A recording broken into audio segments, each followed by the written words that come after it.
Breaking news this morning, we are learning new details about the deadly strike operation that President Trump says he ordered on Islamic State terrorists in Nigeria. Listen to this.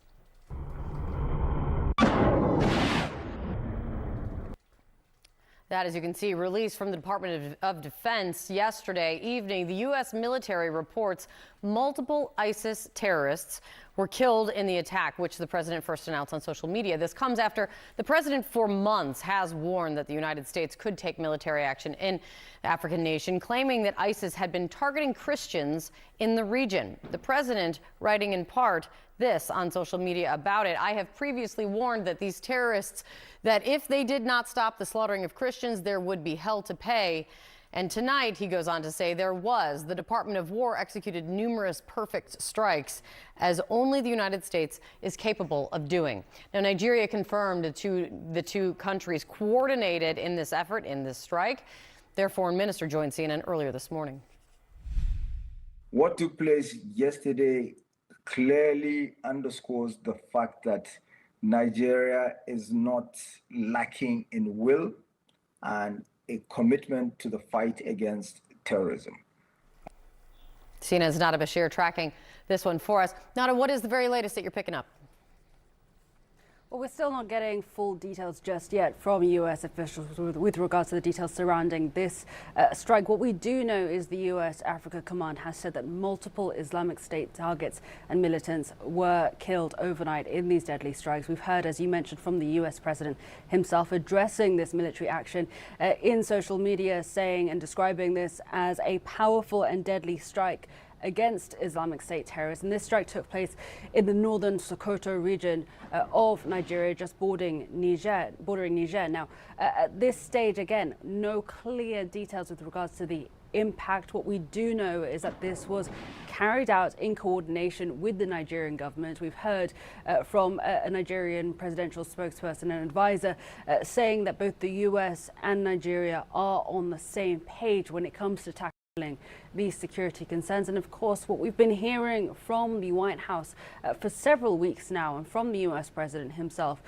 is the ramping up of concern around the protection of Nigeria's Christian community against extremist attacks. And it's important to note and underscore that, of course, Nigeria does have a deep-rooted history of security troubles when it comes to Islamist extremist groups. But these attacks that we have seen in the past have targeted both Nigeria's Christian and Muslim communities, to the largest religious communities in the country. So this is certainly a historic concern within the country, but we are now seeing very clearly that first-hand action by the US military in Nigeria, according to officials, in coordination with the Nigerian government. Nada, thank you so much. Much more detail to learn here for sure. Appreciate it. And the president warning, of course, there could be more to come in Nigeria, writing on Truth Social to the, quote, dead terrorists, warning there will be, in his words, many more if the slaughter of Christians continues. Joining me now in the group chat, Sungmin Kim, CNN political analyst and White House reporter at the Associated Press, Ashley Davis, former George W. Bush White House official, and Eugene Scott, contributing columnist at the Boston Globe and visiting fellow at the Johns Hopkins University Agora Institute. It's nice to see all of you this morning. Sungmin, when we look at where things stand, the fact that the president really has cast himself as this peacemaker, often talks about the wars that he says that he has ended, and yet we are seeing this approach not just in Nigeria, but in other pockets around the world. How do we square what we hear from the president and what we see on the ground?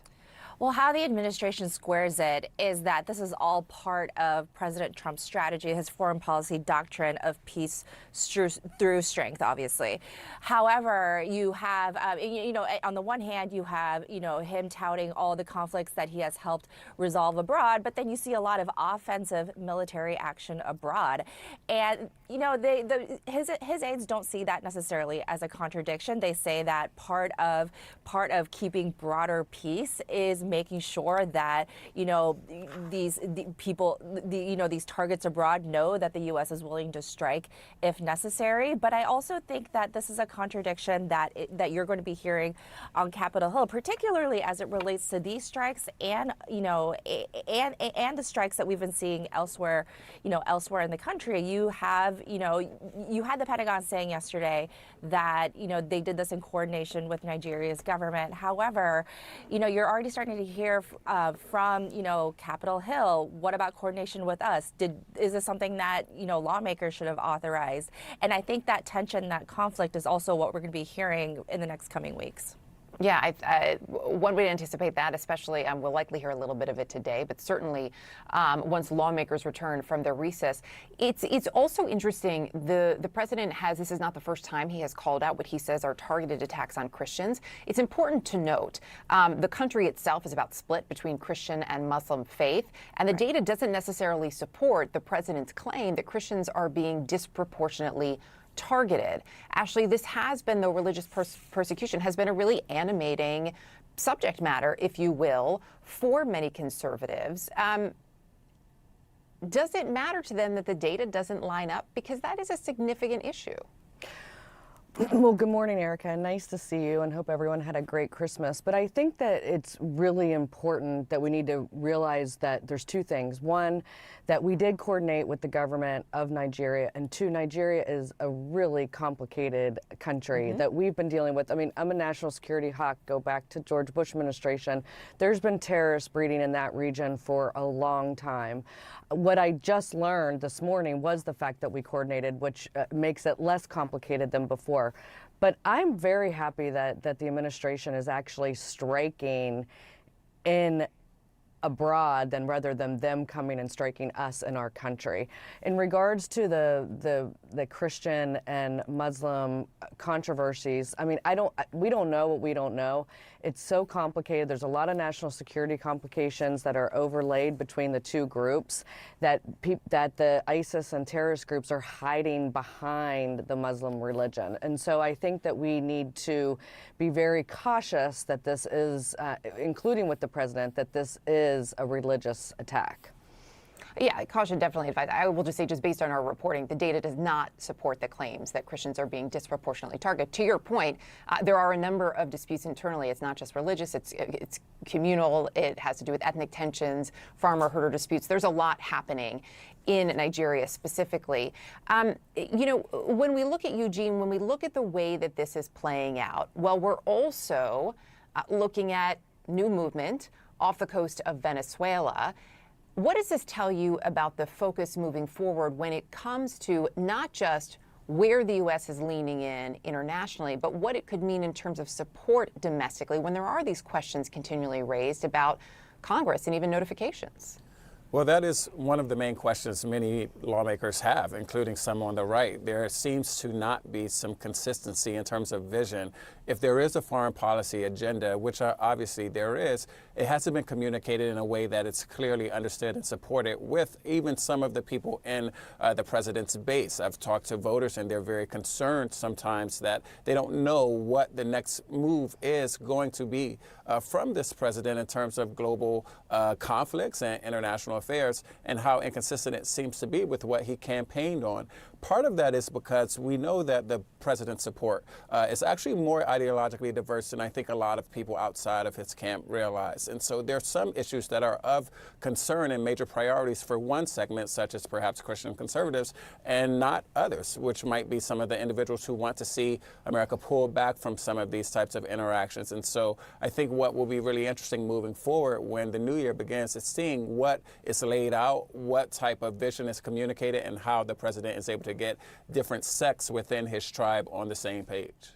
Joining me now is Nigerian Minister of Foreign Affairs, Yusuf Tugar. Foreign Minister, we appreciate you being here this morning. You posted a statement to X shortly after the strike saying that terrorist violence in any form, whether directed at Christians, Muslims, or other communities, remains an affront to Nigeria's values and to international peace and security. Foreign Minister, that is a different message than what we've heard from President Trump, who has really focused on the killing of Christians. What can you explain for our viewers is really happening on the ground here? Who's really being targeted? Terrorists are being targeted. This has always been Nigeria's approach. And this also puts to rest any doubt with regards to the Tinubu administration's resolve to fight terrorism. This was coordinated with the U.S. the same way that we've been saying we're ready, willing, and able to collaborate, to coordinate with any foreign government that is committed to the fight against terrorism. This is not about religion. It is about Nigerians, innocent civilians, and the wider region as a whole. And even before the strike was carried out, I had a 19-minute phone call with Secretary of State, U.S. Secretary of State Marco Rubio, after which I discussed with President Tinubu, and I later spoke again to President Tinubu. He gave the go-ahead, and then Marco Rubio called me once more for a 5-minute discussion, and subsequently the attacks were carried out. Foreign Minister, I want to play for you a clip of President Trump from November and then get your comment on the back of this. Take a listen. Do you envisage U.S. boots on the ground? Could be. I mean, a lot of things I envisage, a lot of things. They're killing record numbers of Christians in Nigeria. They're killing the Christians and killing them in very large numbers. We're not going to allow that to happen. So the president says that a record number of Christians are being killed. Do you dispute that? And if so, what's the true number of people being killed? We're not going to dwell or pore over forensically of what has been said or what hasn't been said. For us, it's a matter of what I can only describe as perhaps the choice between deontology and consequentialism. So for us, in this particular matter, we're focusing more on consequentialism. So the end. The end is to fight against terrorism, to stop the terrorists from killing innocent Nigerians, be they Muslim, Christian, atheist, whatever religion, and to also understand that this is a regional conflict. It is happening in West Africa, it's happening in the Sahel region, it's happening in the Lake Chad Basin region. So this is important. But for us, whoever is prepared to work with us to fight terrorism, we're ready, willing, and able. And I want to talk about that in just a moment, but just to sort of circle back, it's not about disputing what has been said or hasn't been said, but I do think it's about understanding the scope of the problem on the ground and understanding who has not been a victim of this. And so to help our viewers understand, you say it's not just Christians. Explain some of the factors sort of at issue here. So the factors at issue, like I said, it's a regional conflict. It goes back to the effect of the Leahy laws that precluded the sale of kinetic and non-kinetic military equipment to countries like Nigeria. It goes back to the breaking down of government and governance in Libya, the killing of Gaddafi, the proliferation of weaponry and fighters from Libya, the attempt at a Sahel strategy by our neighbors to the north to stop the flow of migrants in a region, in the Sahel region, which is arid or semi-arid, and life depends on movement.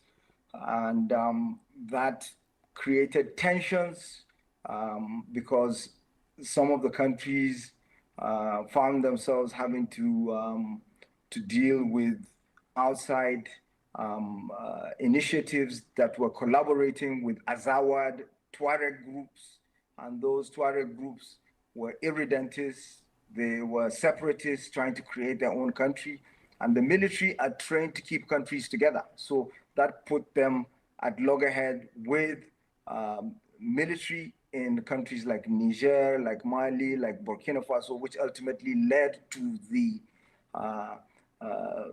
takeover of government by the military in those countries, and ultimately led to the pulling out of a country like Niger from the multinational joint task force that had been combating terrorism effectively in the region, and which meant that the progress that we had made came to a standstill. So you can see that these are exogenous factors, and they're all tied to the wider region. It's not a Nigerian problem. It's not a Christian Muslim problem. It is a regional problem, but we're putting all of that aside. We accept that we need the support of other countries, and any country that is willing to work with Nigeria based on our moral precepts and ethical considerations and respect for our territorial integrity and sovereignty, we're prepared to do so, and we demonstrated this yesterday. Are you prepared, all sir? of this happened. Sorry, go ahead. Are you prepared, sir, to allow U.S. troops on the ground, to use President Trump's words, guns a-blazing, when you say that you're prepared to accept help? Are you prepared for U.S. troops on the ground if that is, in fact, what the commander-in-chief supposes? These are operational issues that would have to be considered by our military. I am heading foreign policy. I'm heading the Ministry of Foreign Affairs and Diplomacy, and it's something that the Minister of Defense and some of our security agencies would be in a better position to respond to. But for now, we have collaborated on this attack.